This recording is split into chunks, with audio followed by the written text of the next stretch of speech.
En primer lugar, yo fui una persona que de chico pintaba y dibujaba como todos.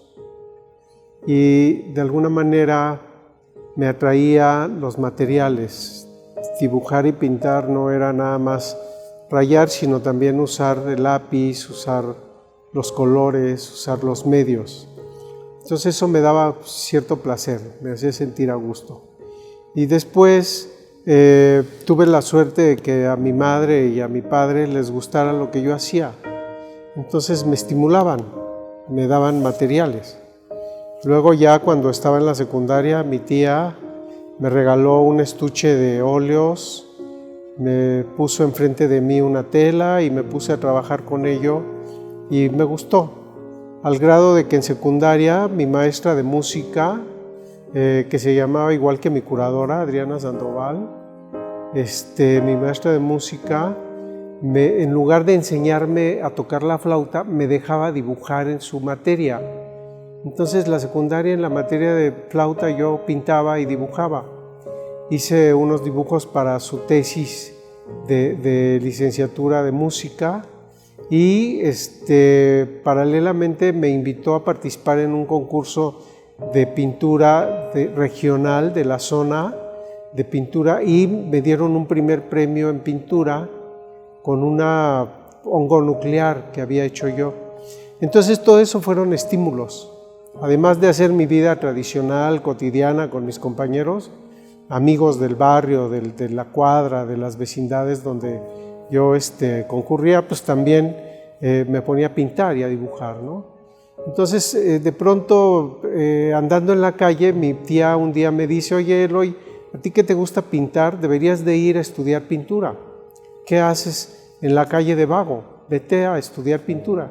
Entonces me llamó la atención eso de ir a estudiar pintura. Fui a un lugar, en el Teatro Hidalgo, en los sótanos, había talleres de pintura gratis, y entonces fui, me presenté, y el maestro fue Carlos Cunte, un pintor egresado de la Esmeralda, que daba clases allí y que me provocó. Me dijo: bueno, si tú quieres venir a aprender a pintar, tienes que darte cuenta de que la pintura es muy celosa. Si tú vas a venirte aquí a ligar a las chavas que vienen a estudiar aquí, pues no te voy a dejar. Así es de que o vienes a pintar o mejor ni vengas. Y entonces eso me llamó la atención, o sea, ponerme en un punto importante la idea de la pintura fue también como un reto. Me promovió a meterme a aprender a pintar. Entonces yo pintaba allí, diario, iba unas horas y bueno, tenía el apoyo de mi madre, de mi tía, me daban materiales, me daban para poder ir a esas clases y empecé a pintar cosas natural como cualquiera, bodegones, frutas, objetos, y luego el maestro nos reta a un grupo de alumnos que estábamos con él y dice: si ustedes quieren aprender a pintar, se tienen que ir de su casa. Entonces otro reto más, entonces irme de mi casa. Tenía 15 años, dije: bueno, voy a decirle a mi mamá que me voy a ir de la casa. Entonces le dije a mi madre y bueno, pues obviamente hubo ahí un poco de preocupación y qué vas a hacer y tal. Y bueno, agarró un poco de dinero, me lo dio y me dijo: bueno, pues que te vaya muy bien, cuídate mucho. Y entonces me fui con estos amigos, compramos una tela inmensa y la recortamos en retazos y a la manera de Van Gogh y de Gauguin, enrollamos la tela en 4 palos, en un bastidor desarmado, la metimos en nuestra mochila y nos fuimos. Entonces yo, estando en Michoacán, me separé de ellos porque había un compañero que lloraba mucho la separación de su familia y entonces me fui por mi lado y me puse a viajar un ratito. Y aprender a pintar me di cuenta que era aprender a vivir.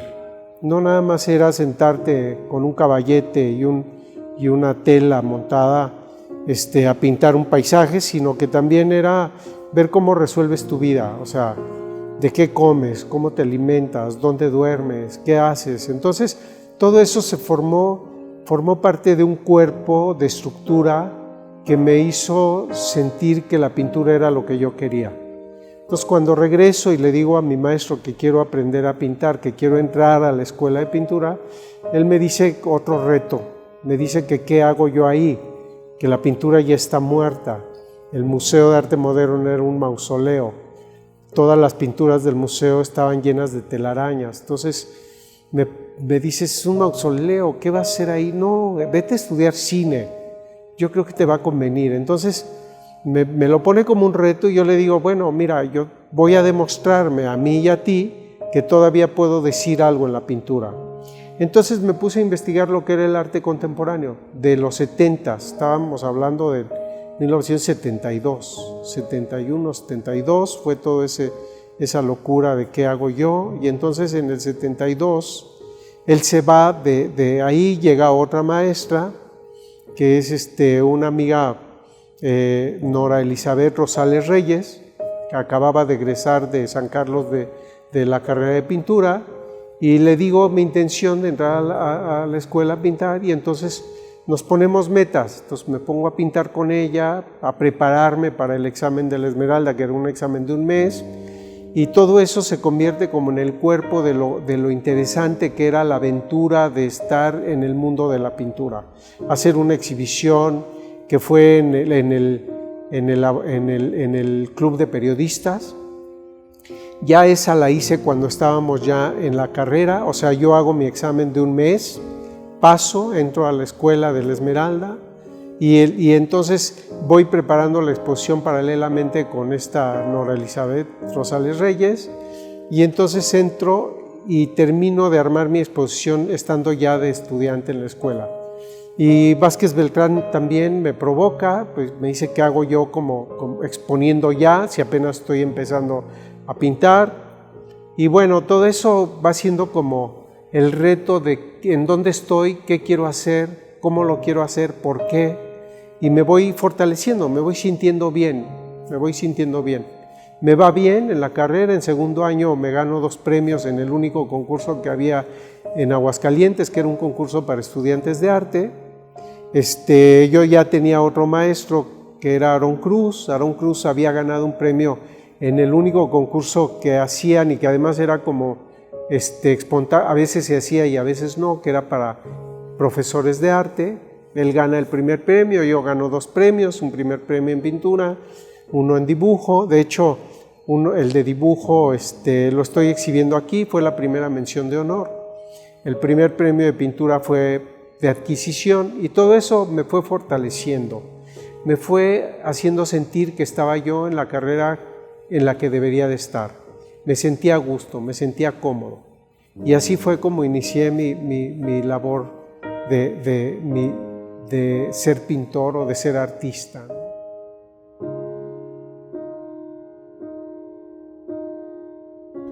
Eso es algo que se pedía en aquella época, o sea, decían que tenías que ser de un solo estilo, que tenías que ser un artista, decían, de un mismo cuadro, de un solo cuadro.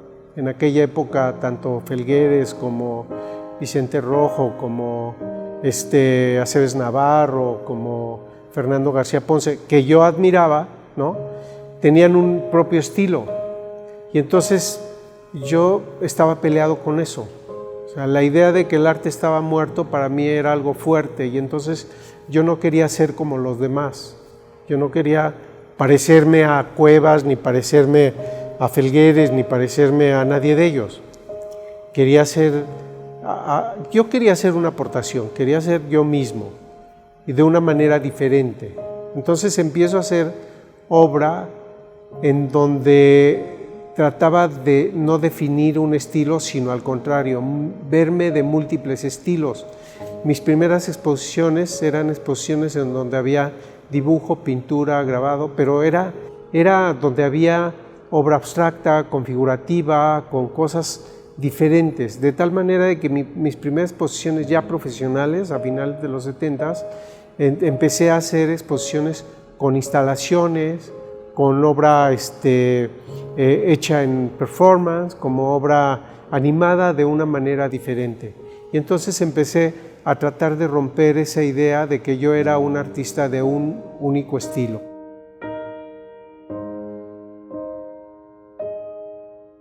Hago piezas que tienen que ver con materiales orgánicos, que tienen que ver con materiales orgánicos endémicos de México, porque tienen que estar contextualizados, tienen que ser parte de un entorno, y hago piezas con materiales naturales, pero he hecho piezas con materiales encontrados.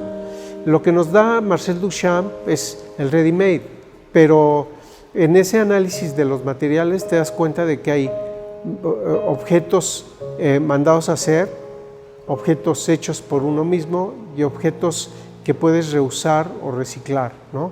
Entonces, si está en ese tono en la construcción o el manejo de los objetos, las técnicas también, y los medios se convierten en algo completamente abierto. Entonces, puedes usar los medios y las técnicas de acuerdo a las necesidades que tienes de comunicar. Yo lo que hice fue hacer un análisis de qué quería hacer yo con mi trabajo y lo que me puse fue a investigar el México antiguo. Yo quería hablar de algo que la gente me entendiera. Si yo iba a hablar en México para la gente que me rodea, los mexicanos, pues tenía que hablar de algo cultural. Y entonces yo me di cuenta de que nuestro pasado mexicano era muy importante y tenía algo que se estaba borrando, que lo estaba diluyendo nuestro presente. Y entonces, a la manera de la escuela mexicana que reflexionaba el pasado, pero ellos reflexionaban un pasado inmediato, o sea, reflexionaban la revolución, reflexionaban nuestro entorno después de la revolución, pero no pensaban en lo prehispánico. Pocos artistas habían reflexionado lo prehispánico. Entonces yo quería reflexionar lo prehispánico, quería reflexionar el pasado más antiguo de México. Y entonces reflexioné lo que era la filosofía del México antiguo, los materiales que estábamos heredando nosotros de ese México antiguo y traerlos al presente dentro de una estructura conceptual y formal más de nuestro tiempo. En ese entonces, finales de los 70, principios de los 80, yo ya estaba viendo lo que era la instalación, el environment, el land art, cosas que sucedían en el mundo y que en México no sucedían mucho.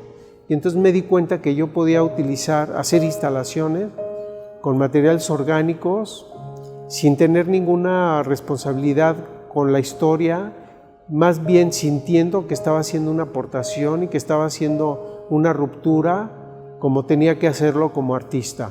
O sea, un artista tiene que reflexionar en su tiempo y tiene que transformar su tiempo, tiene que hacer una aportación, tiene que hacer algo disruptivo, algo nuevo, algo ajeno a la parte convencional, a la parte reconocida de una manera formal, ¿no?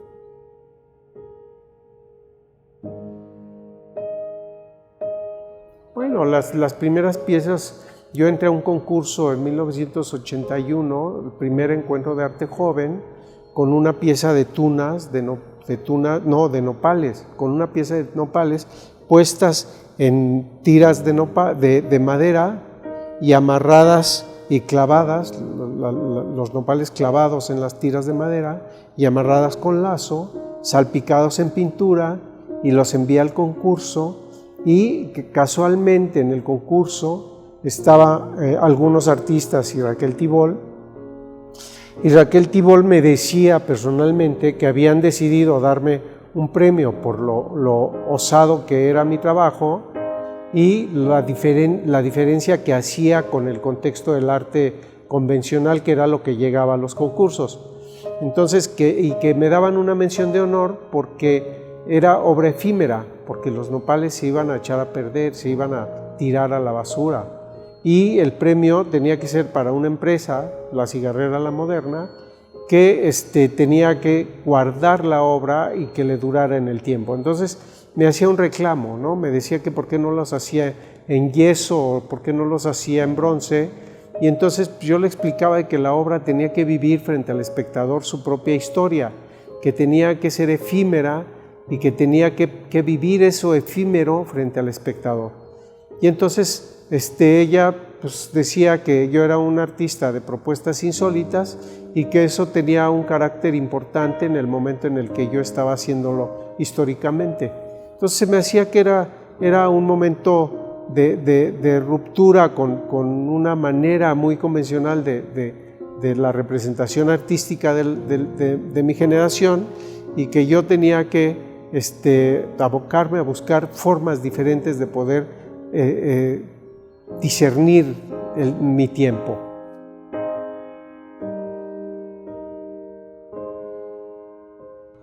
No, pues todas. Yo creo que cada década en la que he participado en la historia del arte mexicano he hecho una serie de aportaciones que me siento muy bien con ellas, ¿no? Digo, en mi primera década, las piezas que usé y que mostré y que fueron premiadas tenían una expresión muy de mi tiempo y que hablaban de lo que sucedía en mi entorno.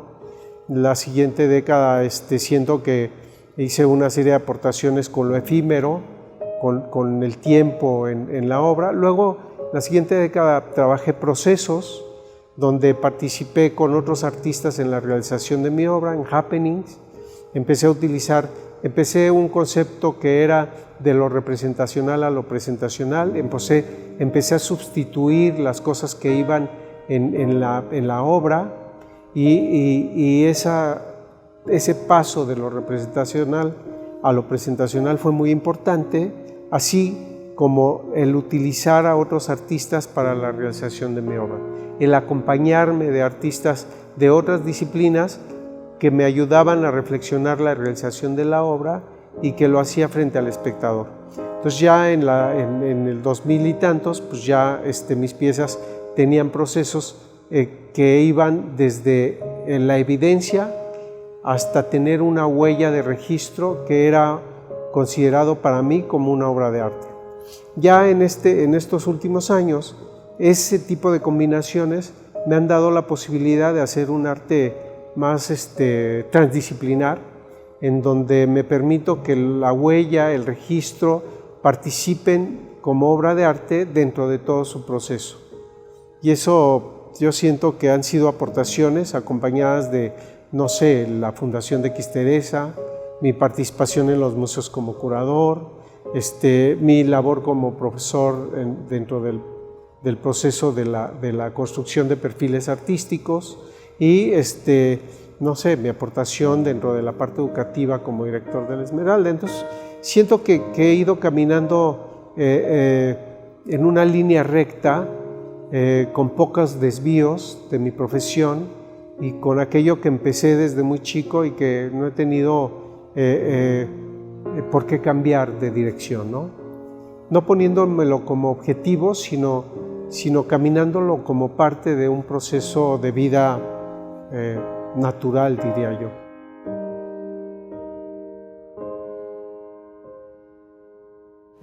No, bueno, el arte es algo de todos los tiempos. El ser humano se define por tener tres tipos de tiempo: el tiempo de trabajo, el tiempo de entretenimiento y el tiempo de sueño. El ser humano, desde que existe, ha tenido la necesidad de reflexionar, de pensar, de no quedarse nada más en la acción, ¿no? En el hecho de trabajar o de conseguir el alimento, sino también el tiempo de poder abrir sus poros y de bañarse de lo que lo envuelve. Y desde que el hombre existe ha tenido la necesidad de comunicarse, de hablar, de decir algo, de decirle al otro lo que piensa, lo que está en su mente.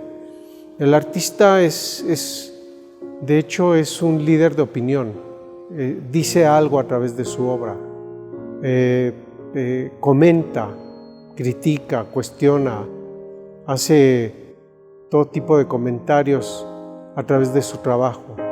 Hay el poeta, hay el narrador, hay el escritor de prosa, ¿no? Hay el que pinta figurativo, hay el que pinta abstracto, hay el que inventa objetos, el que crea. Y todo acto de creación está ligado en una gran necesidad de contacto, de comunicación. Somos seres humanos y la parte humana está envuelta de todo eso, de necesidades y de esas cosas que tienen que ver con estar con el otro, con estar en contacto con el otro. Entonces, el arte define eso de una manera sensible, de una manera más rica, más elaborada, más vivida. El artista trabaja con sentimientos, con emociones, y de alguna forma la obra se va preñando de eso que el artista quiere decir y quiere hacer. Entonces es algo humano que no va a desaparecer, que siempre va a estar con nosotros.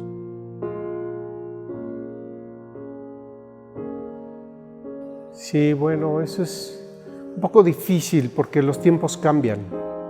Nosotros podríamos pensar que el hombre es el mismo, ¿no? Pero nuestras circunstancias, nuestro entorno, la tecnología, todo va haciendo que cambie. De hecho, ahora el arte ya no es lo mismo que hace 10 años o hace 20 años. El arte ha cambiado. Los artistas ya han generado otras maneras de producir, otras maneras de comunicar de una forma sensible. Ya hay otros medios, ¿no? Internet, la inteligencia artificial, tecnología, no sé, los espacios de exhibición, museos en donde puedes utilizar mucha tecnología, mucha ingeniería, pero también el artista ha aprendido a usar los medios tradicionales de otra forma. O sea, la expresión se ha expandido. Entonces, el joven tendría que enterarse de que hay un mundo en contacto de una forma diferente a lo tradicional, en donde debe de convivir y debe de usar para poder comunicar. Entonces, no sé, aquel que esté interesado en el arte tendría que primero aprender a ver, a abrir sus poros, a estar sensible. Si no ves el mundo del arte, si no ves arte, difícilmente vas a poder expresarte artísticamente. Entonces hay que domar al animal que traemos dentro, hay que domar nuestra sensibilidad, hay que vernos reflejados en ese mundo del que queremos participar.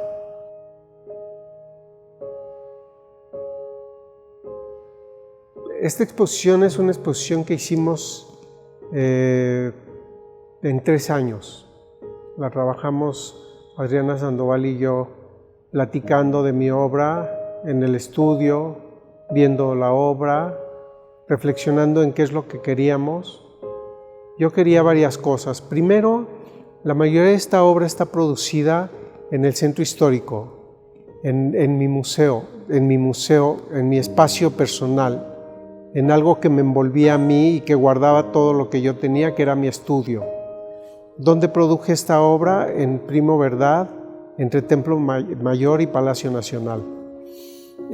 Algunas otras obras no las produje ahí, pero tenían que ver con eso, con el sentido de lo que era el centro histórico, el Templo Mayor, hablar del pasado de México en el presente, utilizar medios no convencionales, pasar por aquello efímero que yo ya había reflexionado, pensar en diferentes capas, diferentes momentos de mi producción, y entonces empezar a encontrar aquellas obras que eran muy importantes en ese momento. Y entonces nos dimos cuenta que estábamos haciendo una búsqueda arqueológica de mi producción. Y entonces lo que logramos fue abrir mi espacio y lograr encontrar aquellas obras que están en la exhibición. Son obras de proceso, de medios orgánicos naturales, de obras que tienen varias etapas de producción, de piezas que fueron claves en el momento en el que transgredo o cambio esos procesos. Entonces se convierten en obras que son claves para la lectura de la producción de mi obra.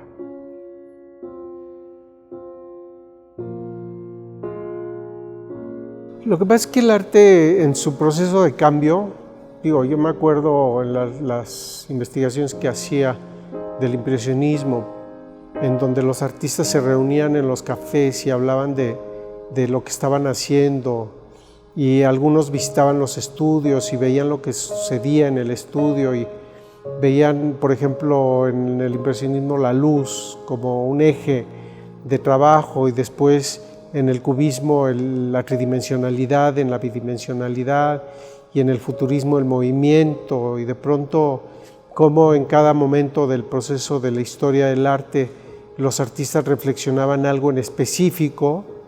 Llega un punto en donde eso se agota y entonces el arte contemporáneo empieza en los 50 a reflexionar de otra manera en el público, en cómo el público se convierte en creador y de pronto el creador se convierte en público.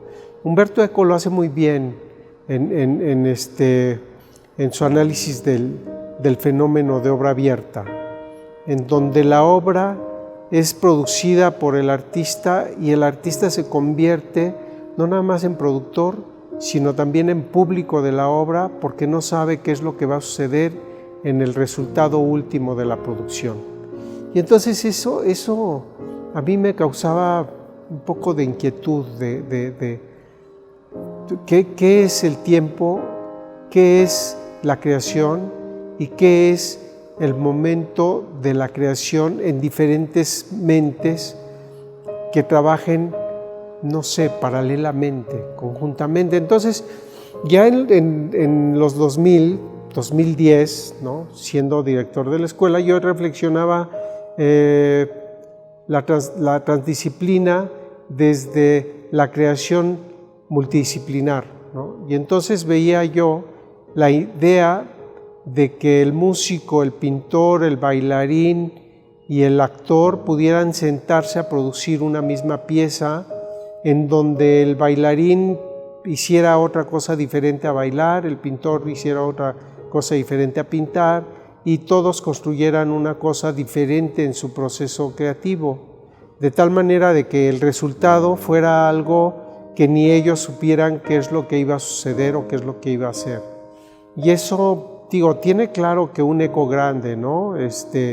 Los artistas que crearon el espacio escultórico, ¿no? Que conjuntamente decidieron hacer esos prismas en un círculo, en donde ellos participaron creativamente y no de una manera formal, ¿no?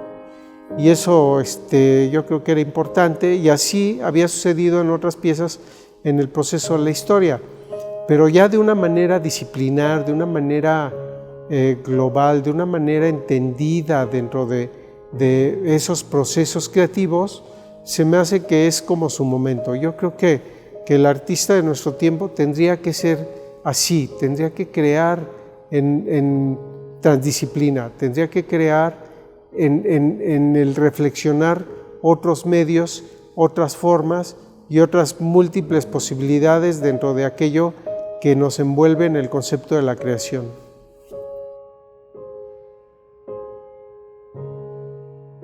Bueno, yo reflexionaba en ese momento, estamos hablando de principios de los 90, que a mí me interesaba mucho lo que yo llamaba el arte vivo. Y yo decía que yo lo que necesitaba era crear un manifiesto en donde se reflexionara el arte que tenía la posibilidad de cuestionar, criticar, hacer una especie de reflexión diferente a lo que era el arte de la galería o el arte del museo. Entonces reflexionaba yo que el arte que era provocado por el artista no tenía que tener un compromiso ni con la historia, ni tener un compromiso con el museo, con la galería, con la parte comercial. Había artistas que pintaban lo que pintaban porque no podían cambiar su estilo, porque la galería se los prohibía, porque sus compradores, sus coleccionistas, sentían que era una traición que el artista pintara de otra manera o hiciera su obra de otra manera. Y de pronto había artistas que no podían cambiar su estilo porque ya eran artistas de museo, que ya le debían todo a la historia y que cambiar era algo que era una traición. Entonces esos artistas que estaban comprometidos en la historia y en el comercio se me hacían como frágiles, endebles. Entonces yo necesitaba artistas libres que pudieran decir lo que querían de una manera diferente y que cada vez que hicieran algo lo hicieran sin ningún compromiso. Y entonces a mí me lo dio Felipe Ehrenberg, eso me lo dio Felipe Ehrenberg, Marcos Curtix y Helen Escobedo. Artistas ya de una trayectoria muy connotada, reconocidos en el mundo y que no tenían ningún compromiso ni con la historia ni con la galería. Eran artistas libres que muy bien podían criticar, cuestionar, reflexionar de una manera abierta, de una manera que de alguna forma hacía que su obra tuviera una solidez y tuviera una presencia más allá del decorar o más allá del ser un simple objeto de colgar en el museo.